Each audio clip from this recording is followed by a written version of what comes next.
তার দাম ছিল মোটে 20 লক্ষ টাকা।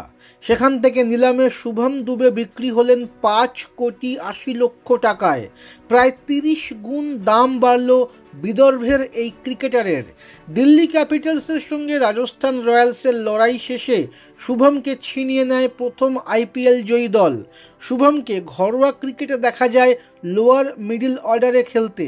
বাঁহাতি এই ব্যাটার সৈয়দ মুশতাক আলী ট্রফিতে 7টি ইনিংসে করেন 221 রান। তার স্ট্রাইক রেট 187.28। বাংলার বিরুদ্ধে 213 রান তুলে জয়ের ম্যাচে বড় ভূমিকা নিয়েছিলেন তিনি। 13 বল বাকি থাকতে ম্যাচ জিতিয়েছিলেন শুভম। একটি ম্যাচে ইম্প্যাক্ট প্লেয়ার হিসেবে মাঠে নেমে 20 বলে 58 রান করে অপরাজিত ছিলেন তিনি। আইপিএলের বিভিন্ন দলের ট্রায়ালে দেখা গিয়েছিল শুভমকে। দিল্লি এবং রাজস্থানের ক্যাম্পেও গিয়েছিলেন তিনি।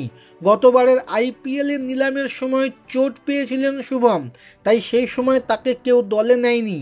কিন্তু এবারে শুভমকে নিরাশ করেনি রাজস্থান। নিলামে 5,80,00,000 টাকা খরচ করে শুভমকে তুলে নেয় তারা। তবে শুধু রাজস্থান নয়, তাকে দলে নেওয়ার জন্য আরও অনেক দলই যে তৈরি ছিল তা বোঝা গিয়েছে নিলাম দেখেই।